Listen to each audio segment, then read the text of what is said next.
Halo semuanya. Jadi kelompok kami ingin mempresentasikan tentang KTI kami, Program Pemberdayaan Kemandirian Ekonomi. Itu judul KTI kami. Kemudian di sini ada nama-nama anggota kami serta NRP-nya. Kita masuk ke pendahuluan. Ini ada latar belakang dulu. Di sini latar belakang ini menjelaskan tentang permasalahan kemiskinan ini terjadi di banyak negara berkembang. Ini salah satunya. Dan menurut laporan BPS, pandemi COVID-19 ini meningkatkan angka kemiskinan di Indonesia. Meningkat sebanyak 10,14%. Kemudian ada rumusan masalahnya. Silahkan. Ya, rumusan masalah ini isinya apa? Satu, apa penyebab utama seorang tidak memiliki pekerjaan? Dua, siapa saja yang membutuhkan penghasilan? Yang ketiga, kapan mereka akan bisa mendapatkan pekerjaan yang layak? Keempat, mengapa kita harus membantu orang-orang tidak memiliki pendapatan atau bahkan tempat tinggal? Yang kelima, dari mana mereka berasal?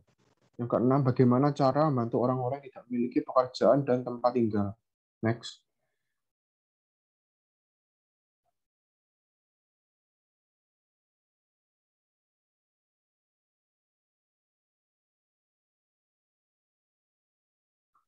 Tujuan, mengetahui seberapa butuh orang-orang terhadap pekerjaan dan tempat tinggal. Yang kedua, mengetahui seberapa besar dampak dari program yang kami buat. Yang ketiga, mengetahui seberapa kami membantu orang-orang yang membutuhkan pekerjaan dan tempat tinggal.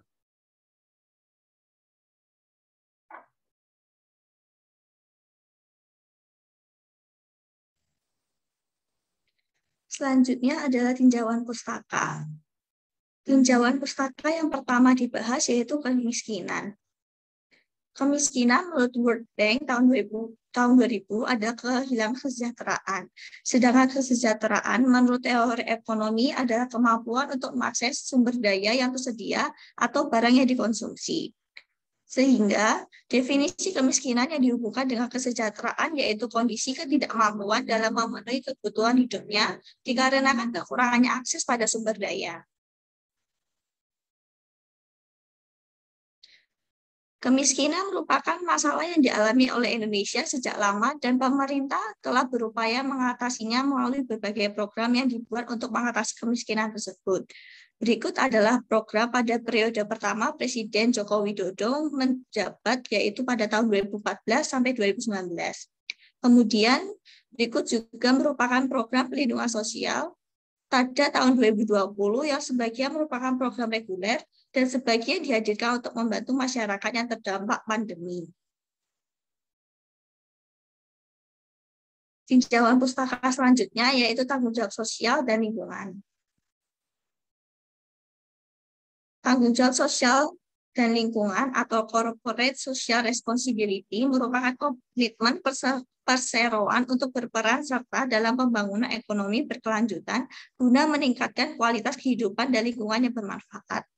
Konsep pelaksanaan tanggung jawab sosial dan lingkungan di beberapa negara, khususnya negara dengan industri yang telah maju, pelaksanaan tanggung jawab tersebut bersifat sukarela. Namun di Indonesia sendiri, pelaksanaan tanggung jawab sosial dan lingkungan diatur oleh undang-undang dan menjadi kewajiban hukum.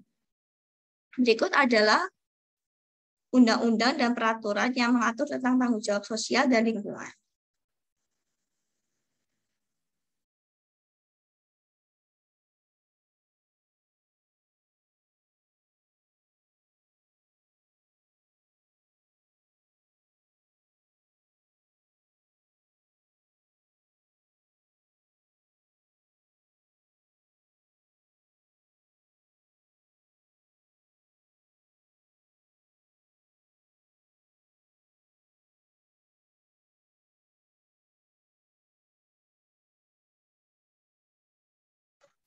Baik, saya akan menjelaskan bagian gagasan dan yang pertama adalah persoalan.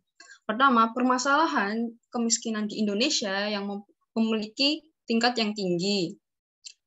Program pengentasan kemiskinan pemerintah yang menurunkan sedikit tingkat kemiskinan dan tidak menjamin adanya sustainable livelihood.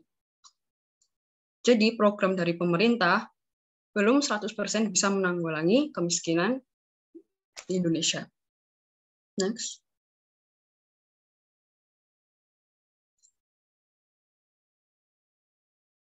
Dan yang kedua, solusi. Yang pertama, pemerintah perlu memberikan tempat tinggal bagi masyarakat dalam kategori miskin dengan ketentuan yang berlaku sesaat ketika menempatinya. Kedua, penyaluran bantuan pemerintah selama beberapa bulan, yaitu minimal 3 bulan, dan itu akan dibantu oleh pihak perusahaan swasta dan pihak-pihak tertentu yang bersangkutan. Yang ketiga, pemberian pilihan pekerjaan yang dapat dilakukan atau penyaluran kebijakan pemerintah yang telah berjalan dalam upaya mendorong kemandirian kegiatan ekonomi, yaitu program pemerintah yang sudah ada sebelumnya. Next.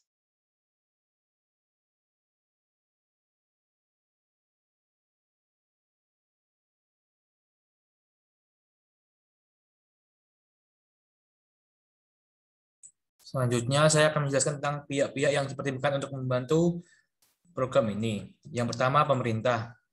Yang kedua, ada perusahaan PT. Yang ketiga, ada pihak bertanggung jawab atau mendistribusikan bantuan dan kebijakan pemerintah dalam menangani kemiskinan ini. Lanjut.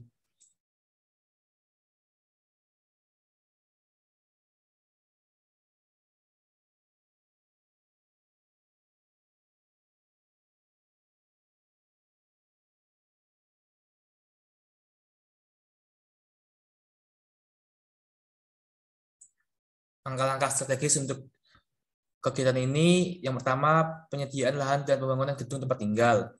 Yang kedua, ada pendataan masyarakat dan pengordinasian penempatan tempat tinggal. Yang ketiga, ada pemberitahuan ketentuan yang berlaku. Yang keempat, penyaluran bantuan pemerintah setiap bulan dalam 3 bulan awal.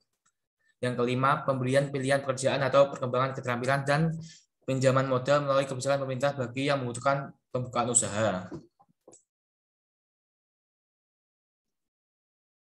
Ya, berikutnya adalah kesimpulan. Saya akan menjelaskan kesimpulan. Karena kemiskinan merupakan permasalahan yang sudah dialami Indonesia sejak lama, kami penulis ingin memberikan ide program pemberdayaan kemandirian ekonomi.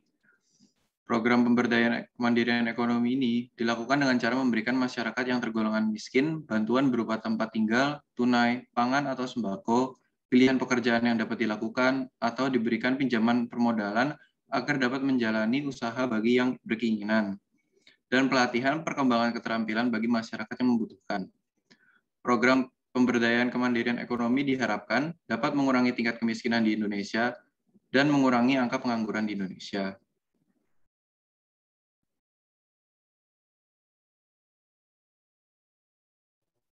Ya, sekian dari kelompok kami. Terima kasih.